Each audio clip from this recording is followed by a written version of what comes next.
Well, welcome back to Money Matters Today. I'm Joe Basichia, filling in for Mary Caracoli, who is on maternity leave. Moving. It can be a moment of great opportunity and one of the most stressful experiences. Every year, 1 out of every 5 American families move. That includes 9 million school-aged children. Let's talk about the impact of family relocation. Andrew Schiller is with us. He is the president of neighborhoodscout.com. And joining us, Arlene Foreman, professional counselor regarding marriage and family counseling. It's good to see you, Arlene. Thank you. When we talk about moving, obviously it is tremendous stress. And I could think first and foremost, we could start with the parents, especially if they're single and no children. There's stress on the spouse that doesn't have the particular job, isn't there? First of all, I want to suggest that we don't frame it as so much stress. Okay. Because if we call it stress, then it's stress. I love that, Arlene. You're so right. There's the potential for it, but we're going to go beyond it. In fact, right. If you're like thinking about it for your children and all, make it a fun experience, you're saying. Well, I like to use the word resilience. We're practicing resilience. Okay. And in many ways, that's where an opportunity opens up and you can be ready for it. Exactly. And we turn this into an opportunity to teach children resilience. Okay. To teach children that there's change and there's all of these feelings and needs that are going to go through this change, and that we come out better on the other end. Do you think parents should consult with the child or children before moving, or is it you have to just be a parent and make that smart decision and realize we're going to rely on that resiliency? I don't know what you mean by consult. You mean get their permission to move? Well, no. No, you're going to move and the children will come along. But what's good is to include them in the whole process. As soon as they're old enough to understand English, they're old enough to be shared in this experience, to help pack, look for the new house, check on the map where it is, every step of the process. I'm glad you brought that map idea, because that really turns it right over to Andrew again, our geographer, because you can make children be part of the excitement, can't you? By exactly doing everything you talked about in the first segment. That's right. Have them help make a list of what's important to them and be part of the process of moving, and help you pick out the new neighborhood and location as well as the house. And give them a sense of, again, it goes back to that big E word, expectation, and a proper, real expectation. How important is that? It's very important. I think as they set the expectation ahead of time, you can help them be excited about the move, but you don't want to overset it so that they are excited in the beginning and then disappointed afterwards.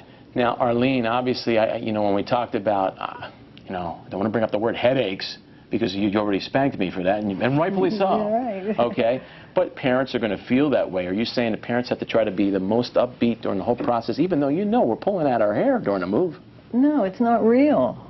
And what we want to teach children is to be real. And I wanted to address excitement, because you can be so excited that when you move and find out that there aren't children to play with and you're bored and you crash.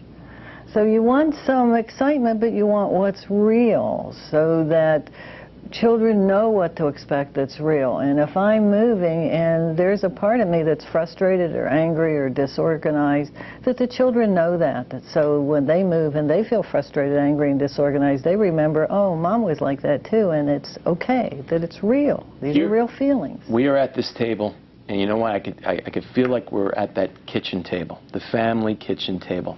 How important is it that the family unit is a family unit, and that is where home will begin no matter where they are? How important is it to stress that bond? And maybe it can get strengthened in a move. Well, it's important if the family had it before the move.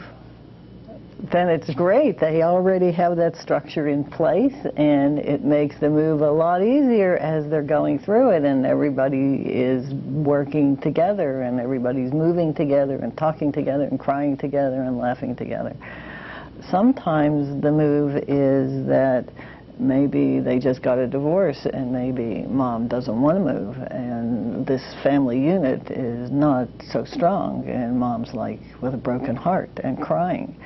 And you know, she doesn't have to pretend that she's happy and upbeat about this move because the kids know the truth. And it's better to be real and to share feelings and to show the children that I'm really hurt and I'm crying and I'm working through this and I conquer it and I get better and I have a happy life or whatever's going to happen to me next, that I get through it. Again, your common denominator has been be faithful and true. Be real. Don't try to be anything that's fake, nothing like that. But the reality is, while we don't want it to be stressful, it does become stressful. How important is it that you really have to put up the guard in many ways when you're moving? Because even frequent relocation can be like a storm for a family, can it not? You know what? It can be what you make it. Some families will storm when somebody sneezes. In some families, the storm comes and they all slide through it. And what I like to get across is resilience. And I know this doesn't have to do with moving, but when they research people, old people, and who's the oldest and the healthiest and making it through all these storms, it's the people who were the most resilient. It's the #1 factor. And when you take skills of resilience and put them through moving, they come out the other end. So what if there's a storm? And Andrew, you know what? Exactly what you're saying. You prepare yourself for the resiliency, and in fact, you can grow with that next chapter. This is an exciting time. It's very exciting. It can be a lot of fun, and you can help that resiliency by getting good resources. It's great to have you here. Andrew Schiller, he's a PhD geographer, founder of NeighborhoodScout.com, and Arlene Foreman, family counselor. So special to have you here. We're going to move on to a different part of moving, and that is the boxes and all of that stuff. It's not stressful. It's fun, and we're going to make it so. We'll be right back. There's more Money Matters today.